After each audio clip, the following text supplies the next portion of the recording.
नमस्ते, आप सभी का स्वागत है आज के क्लास में।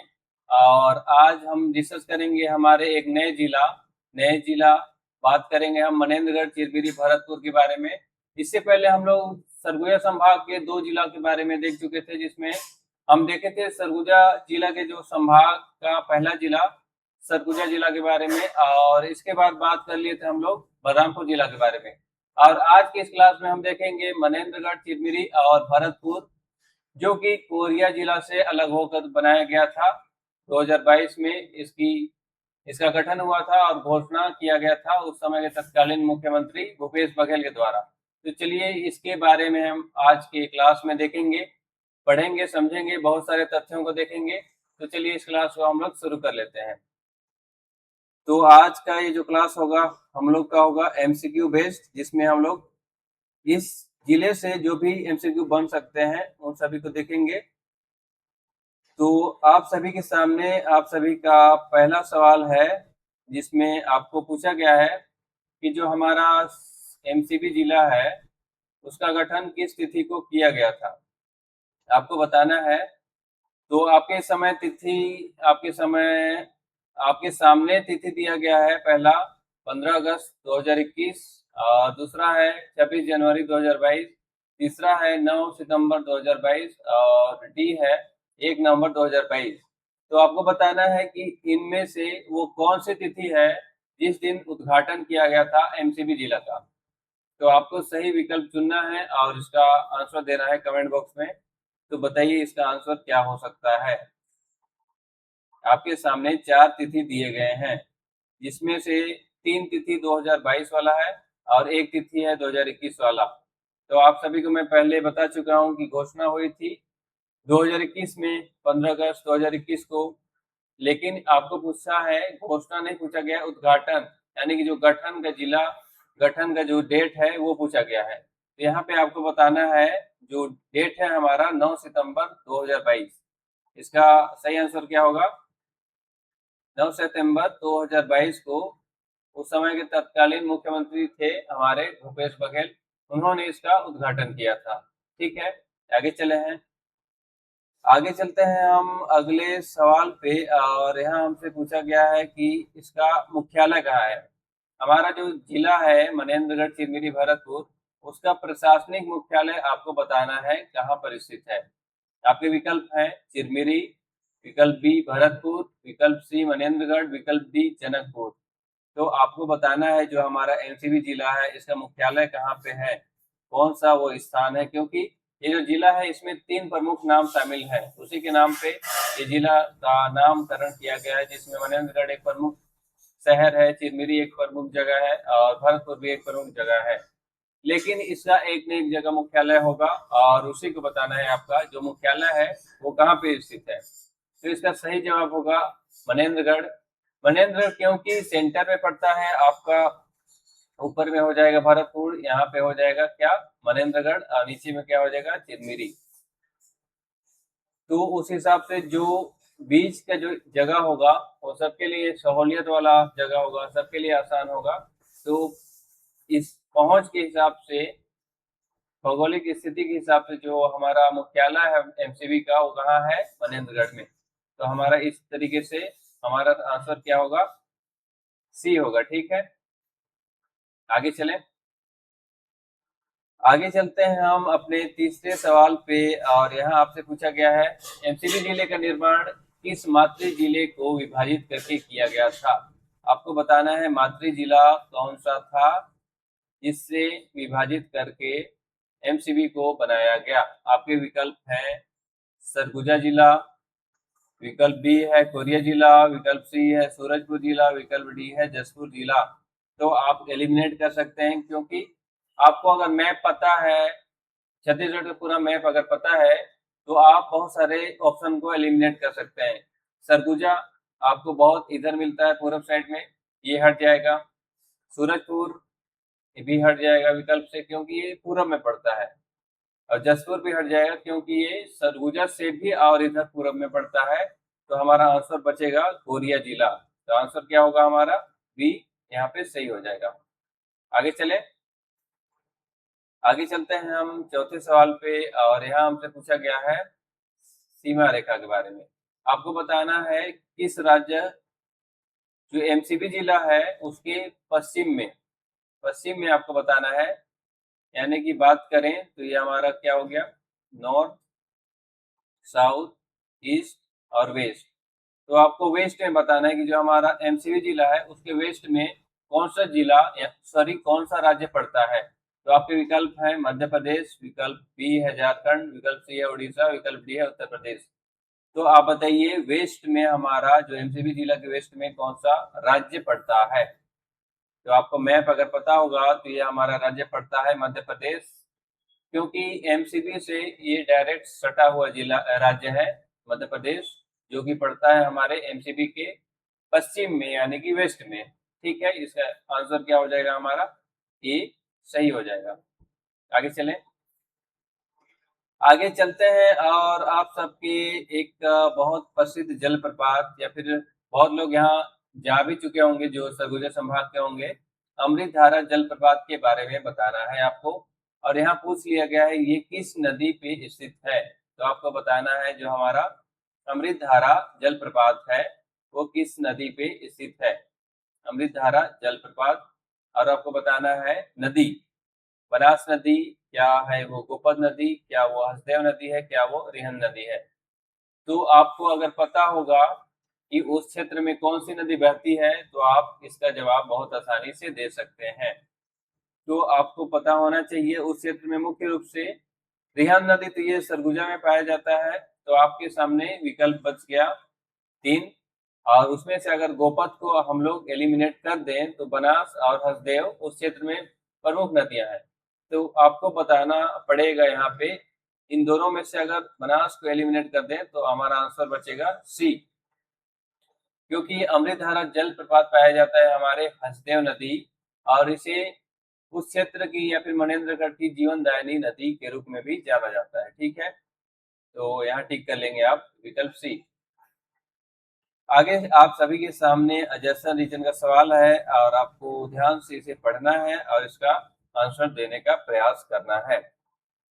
कथन में क्या बोला है, चिरमिरी को छत्तीसगढ़ की कोयला नगरी कहा जाता है और यहाँ का मौसम मैदानी इलाकों की तुलना में ठंडा रहता है। कारण क्या बोल रहा है, यह क्षेत्र पहाड़ी और पहाड़ी ऊंचाइयों पर बसा है तथा यहाँ साउथ ईस्टर्न कोलफील्ड लिमिटेड की प्रमुख खदानें हैं। तो आपको बताना है पहला विकल्प क्या है कि ए और आर दोनों सही है, और आर जो है ए की सही व्याख्या कर रहा है। विकल्प बी है ए और आर दोनों सही है परंतु आर ए की सही व्याख्या नहीं कर रहा है। विकल्प सी है ए सही है परंतु आर गलत है। डी है ए गलत है परंतु आर सही है। तो यहाँ पे हम अगर पहला कथन को देखते हैं तो ये हमारा कथन बिल्कुल सही है, क्योंकि जो हमारा चिरमिरी क्षेत्र है वो कोयला नगरी के रूप में हम उसे जानते हैं, क्योंकि उस क्षेत्र में एससीसीएल का मुख्यालय भी है। तो दूसरा हम लोग स्टेटमेंट देखें तो साउथ ईस्टर्न कोलफील्ड लिमिटेड जो एससीसीएल का जो खदानें हैं वो चिरमिरी में पाई जाती है। तो ये हमारा दोनों स्टेटमेंट सही है, और एक तरीके से ये हमारा व्याख्या भी यहाँ पर कर रहा है। तो हमारा विकल्प क्या हो जाएगा, ए और आर दोनों सही है, और जो आर है ए की सही व्याख्या कर रहा है। आगे चलें, और आगे हम पहुंचते हैं अपने 7वें नंबर के सवाल पे, और यहाँ हमसे क्या पूछा गया है, हसदेव नदी के बारे में आपको फिर से बताना है एक बार। यहाँ स्टेटमेंट आपके सामने कथन दिए गए हैं, आप ध्यान से पढ़ें और इसका सही जवाब बताएं। हसदेव नदी को एमसीबी जिले की जीवन रेखा माना जाता है। अभी हमने देखा कि जो हसदेव नदी है उसको मनेन्द्रगढ़, चिरमिरी, भरतपुर इस जिले का लाइफ लाइन कहा जाता है। ठीक है, जीवन रेखा। दूसरा स्टेटमेंट है इस नदी पर प्रसिद्ध अमृतधारा जल प्रपात बसा है। इसे हम लोग इससे पहले के सवाल में देख चुके हैं। यह नदी आगे जाकर उत्तर दिशा में सोन नदी में मिल जाती है। हमारी सोन नदी कहाँ निकलती है, एमपी से निकलती है, जो अमरकंटक है वहां से निकलती है हमारी सोन नदी, और वो इधर से गंगा में जाके मिल जाती है। तो आपको बताना है क्या हमारा हसदेव जो नदी है, हसदेव नदी है वो सोन नदी में मिलती है या फिर किसी और नदी में। ये हमारा तीसरा स्टेटमेंट है। तो आप सभी को पता होना चाहिए जो हसदेव नदी निकलती हुई दक्षिण की तरफ बहती है, हमारा जो साउथ डायरेक्शन है उधर बहती है। तो ये जो विकल्प है हमारा तीसरा, ये गलत हो जाएगा, क्योंकि हमारी जो सोन नदी है वो नीचे दक्षिण की तरफ बहती हुई जा करके महानदी में मिलती है। मतलब महानदी की एक प्रमुख सहायक नदी है हमारी हसदेव नदी। तो इस ये जो विकल्प तीसरा है हमारा, यहाँ पे गलत हो जाता है। और जो हमारा विकल्प ए है, पहला और दूसरा विकल्प, ये दोनों सही है। तो हमारा आंसर हो जाएगा ए। केवल 1 और 2 कथन सही है। आगे चलें। आगे आपके सामने सही जोड़ी मिलान करना है, और ये बहुत आसान सवाल होना चाहिए मेरे हिसाब से। अमृत धारा आपको पता है हसदेव नदी पर स्थित है। रमदहा एक और जलप्रपात आपके सामने है, इसको बताना है आपको कहाँ स्थित है। तो मैं आप सभी को बता दूं, ये बनास नदी पर स्थित है। और सिद्ध बाबा मनेन्द्रगढ़ में एक जगह है ऊंची पहाड़ी, वहां सिद्ध बाबा का एक मंदिर जैसा, या फिर वहाँ धार्मिक स्थल है बोल सकते हैं। और जो हमारा मरीन फॉसिल पार्क है, ये मनेन्द्रगढ़ में स्थित है, और ये 25 करोड़ वर्ष पुराना है। इसे गोंडवाना मरीन फॉसिल पार्क के नाम से भी जाना जाता है। ठीक है, इस तरीके से हमारा कूट क्या बनेगा, पहला का तीसरा, और दूसरा का हो जाएगा हमारा पहला, और तीसरा का हो जाएगा हमारा दूसरा, और लास्ट में चौथा। इस तरीके से हमारा ए यहाँ पे सही हो जाएगा। तीसरा, पहला, दूसरा, चौथा, इसे आप लोग टिक कर लेंगे। चलते हैं हम लोग आगे अपने 9वें सवाल पे। और यहाँ हमसे पूछा गया है क्या, यहाँ फिर आपको सही जोड़ी वाला सवाल मिलान करना है। उत्तर पश्चिम, यहाँ दिशा वाला डायरेक्शन वाला सवाल दिया गया है आपके सामने। यहाँ दिशा दे दिया गया है, डायरेक्शन, और यहाँ आपको उससे संबंधित जगह बताना है। तो आपको बताना है, यहाँ पे मैं बना दे रहा हूँ डायरेक्शन। नॉर्थ हो गया हमारा, साउथ हो गया, ईस्ट हो गया, और ये हो गया वेस्ट हो गया। तो आपको बताना है हमारा जो उत्तर पश्चिम है, ये हो गया उत्तर और इधर हो गया पश्चिम। तो बताना है यहाँ पे कौन सा एरिया, कौन सा क्षेत्र है। इसके अलावा बताना है आपको पूरब में कौन सा है, इसके अलावा दक्षिण में आपको बताना है। तो आपको एमसीबी, हमारा जिला एमसीबी के संदर्भ में बताना है। ये जो जगह पूछा गया है कि एमसीबी के संदर्भ में उत्तर पश्चिम में कौन सा जगह है। तो उत्तर पश्चिम की बात करें तो हमारा कौन सा आ जाएगा, हमारा आ जाएगा मध्य प्रदेश, क्योंकि ये उत्तर में भी हो जाएगा और पश्चिम में भी इधर हो जाएगा। इसके अलावा हम बात करें तो पूरब में हो जाएगा हमारा कोरिया जिला, और दक्षिण की बात करें तो गौरेला, पेंड्रा, मरवाही हमारा जीपीएम जिला हो जाएगा। इस तरीके से हमारा कूट क्या बनेगा, पहला का दूसरा, सॉरी, और दूसरा का पहला, और तीसरा का तीसरा, 2, 1, 3 हमारा विकल्प हो जाएगा। यहाँ पे विकल्प ए आप लोग टिक कर लेंगे। हमारा विकल्प सही होगा ए, 2, 1, 3। इस तरीके से हमारा कूट यहाँ पे सही होता है। आगे चलें, हम चलते हैं एक और अपने 10वें सवाल पे। और यहाँ आपसे पूछा गया है, जिला गठन की घोषणा के समय छत्तीसगढ़ के मुख्यमंत्री कौन थे जिन्होंने 15 अगस्त 2021 को एमसीबी जिला की घोषणा की थी। एमसीबी जो हमारा जिला है उसकी घोषणा उस समय के तत्कालीन मुख्यमंत्री कौन थे, आपको बताना है। आपके विकल्प हैं रमन सिंह, भूपेश बघेल, विष्णुदेव साय, अजीत जोगी। तो आपको बताना है जो 2021 का जो समय चल रहा था, उस समय छत्तीसगढ़ के मुख्यमंत्री कौन थे। तो आप सभी को पता होगा अगर, तो आप काका के नाम से, भूपेश बघेल काका के नाम से जानते हैं। तो हमारा आंसर हो जाएगा बी।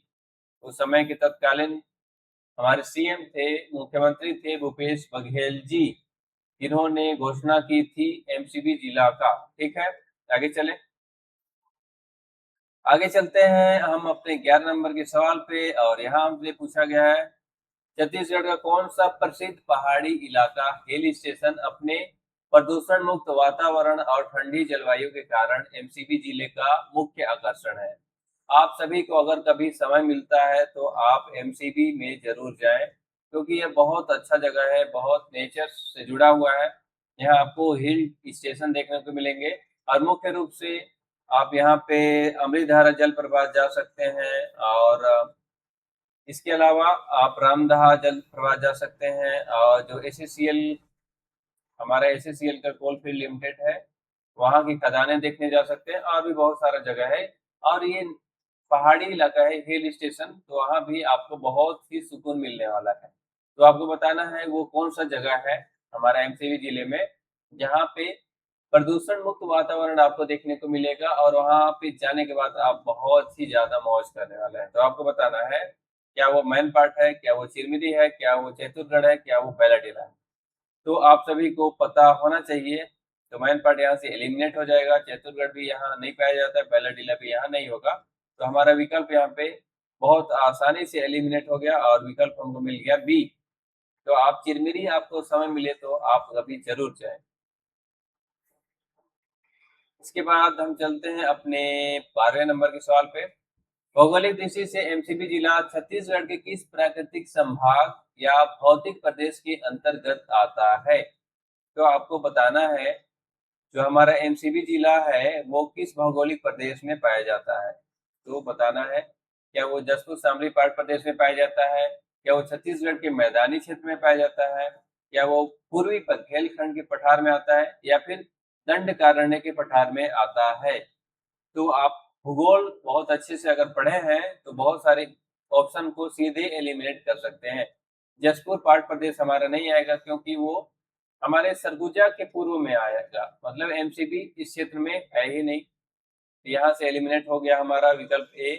छत्तीसगढ़ का मैदान छत्तीसगढ़ के मध्य में पाया जाता है, ये भी एलिमिनेट हो गया हमारा। दंडकारण्य बस्तर क्षेत्र में पाया जाता है, तो हमारा एक ही विकल्प बचा सी, और यही होगा हमारा सही विकल्प। पूर्वी बुंदेलखंड का पठार में पाया जाता है हमारा एमसीबी जिला बसा हुआ है। ठीक है।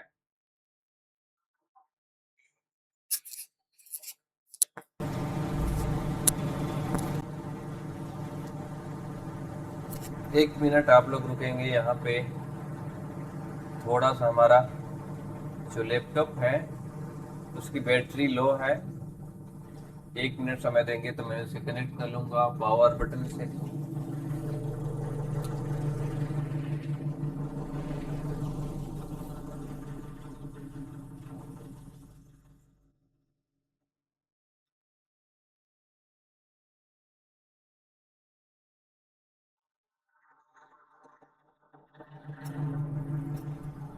तो चलिए, आपका फिर से स्वागत है। इस डिस्टर्बेंस जो दिक्कत आई, थोड़ा सा टेक्निकल इशू आया, उसके लिए मैं माफी चाहूंगा, क्योंकि मैं जब क्लास स्टार्ट किया था तो जो हमारा सिस्टम है उसकी बैटरी लो थी और इस पे ध्यान मेरा नहीं गया।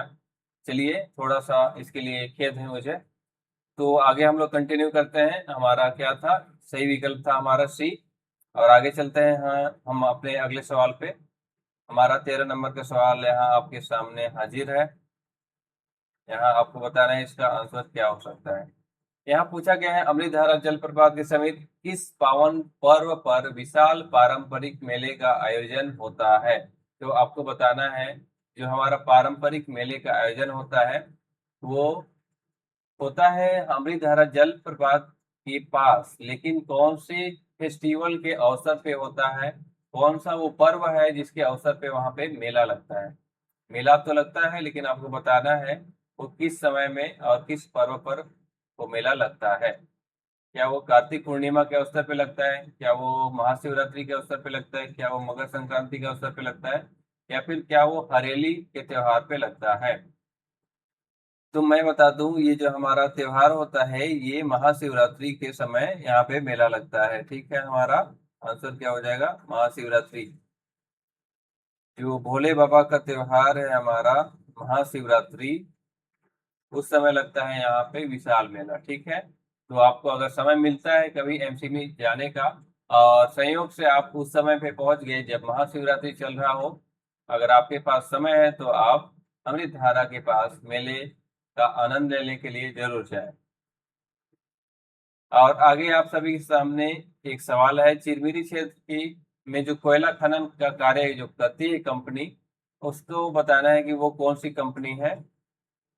तो आपके सामने चार विकल्प है, क्या वो एनएमडीसी है, क्या वो एससीसीएल है, क्या वो बाल्को है, क्या वो एनटीपीसी है? तो आपके सामने विकल्प है, और शायद इसे हम लोग पहले के सवालों में देख चुके हैं। तो यहाँ हमारा आंसर होगा बी, एससीसीएल। इस क्षेत्र में खनन का कार्य करती है हमारा साउथ ईस्टर्न कोलफील्ड लिमिटेड जो एसईसीएल है, वो इस क्षेत्र में कोयला निकालने का कार्य करती है। ठीक है, आगे चलें। और आगे हम चलते हैं अपने 15 नंबर के सवाल पे। और यहाँ हमसे पूछा गया क्या, रमदहा जलप्रपात, एक और जलप्रपात के बारे में आपको बताना है, निम्नलिखित में से किस नदी पर स्थित है। तो आपको बताना है कि जो रमदहा जलप्रपात है वो किस नदी पर स्थित है। आपके विकल्प है हसदेव नदी, आपके विकल्प बी है बनास नदी, विकल्प सी है गोपद नदी, विकल्प डी है महानदी। तो आपको बताना है रमदहा जो हमारा जलप्रपात है मनेंद्रगढ़ में स्थित है, वो किस नदी पर स्थित है, ये आपको बताना है। तो आपको मैं बता दूं, इसका आंसर होगा हमारा बी। जो रमदहा जलप्रपात है वो किस नदी पे है, बनास नदी पे, हमारे बनास नदी पे वो स्थित है। आगे चले हम, आगे चलते हैं हम 16 नंबर के सवाल पे। और यहाँ हमसे पूछा गया है, मनेंद्रगढ़ के पास जो स्थित है marine Gondwana marine fossil park, आप याद रखेंगे इसका नाम है गोंडवाना मरीन फॉसिल पार्क, का जो जीवाश्म है लगभग कितने वर्ष पुराने वहां माना जाता है। क्या आपके विकल्प हैं 10 करोड़ वर्ष पुराना, क्या 25 करोड़ वर्ष पुराना है, क्या 50 करोड़ वर्ष पुराना है, क्या 5 करोड़ वर्ष पुराना है। तो इसका आंसर होगा हमारा 25 करोड़ वर्ष। 25 करोड़ वर्ष पुराना है हमारा Gondwana Gondwana marine fossil park. तो आप अगर मनेंद्रगढ़ जाते हैं तो यहाँ एक बार जरूर विजिट करिएगा। जो ये जगह है बहुत ही पुराना जगह है और पुरातात्विक की दृष्टि से ये बहुत ही समृद्ध जगह है। यहाँ 25 करोड़ वर्ष पुराना गोंडवाना मरीन फॉसिल पार्क, या जो मरीन फॉसिल पार्क है इसमें मरीन जो फॉसिल्स हैं वो यहाँ पे स्थित हैं, और यहाँ उनके जो अवशेष बचे हुए हैं, जो जीवाश्म बचे हुए हैं, वो आपको देखने को मिल जाएंगे। और आपका ये आज इस क्लास का अंतिम सवाल होगा। और आपके सामने पूछा गया है मरीन फॉसिल पार्क जो है वो किस जगह पर स्थित है। तो पिछले सवाल में हम देख चुके थे, ये हमारा मनेंद्रगढ़ में स्थित है। तो यहाँ आपको सीधे जवाब दे देना है कि ये हमारा जो मरीन फॉसिल पार्क है ये मनेंद्रगढ़ में स्थित है। तो यहाँ से हमारा बी हो जाएगा क्लियर। और इस तरीके से हमारी ये क्लास होता है कंप्लीट। इस क्लास में थोड़ा सा डिस्टर्बेंस आया था, क्योंकि यहाँ सिस्टम का जो बैटरी था वो लो था, उसके लिए मैं क्षमा प्रार्थी हूँ। इसके अलावा मैं कोशिश किया कि जो हमारे जितने भी सवाल हैं, जितने भी कॉन्सेप्ट हैं, उनको अच्छे से कराने का मैं अपने साइड से प्रयास किया। और बाकी आपके साइड से क्या फीडबैक हो सकता है, क्या सुधार हो सकती है, वो चाहे कंटेंट के लेवल पे हो, चाहे मेरे पढ़ाने के जो टीचिंग स्किल है उसके लेवल पे हो, या फिर बाकी जो हमारा वीडियो की क्वालिटी के ऊपर हो, या फिर और भी अन्य तरीके के आपके साइड से फीडबैक हो, अगर हो सकते हैं तो आप सभी का कमेंट बॉक्स में हमारा फीडबैक आपका स्वागत करेगा कि वहाँ आप कमेंट करें और हमें और इम्प्रूवमेंट करने के लिए आप मोटिवेट करें, ताकि हम और बेहतर से बेहतर आपके सामने कंटेंट लेकर आए। तो आज के इस क्लास का समाप्ति हम यहाँ करते हैं और मिलते हैं आपसे अगले क्लास में। तब तक के लिए मैं आपको बहुत बहुत धन्यवाद बोलता हूँ।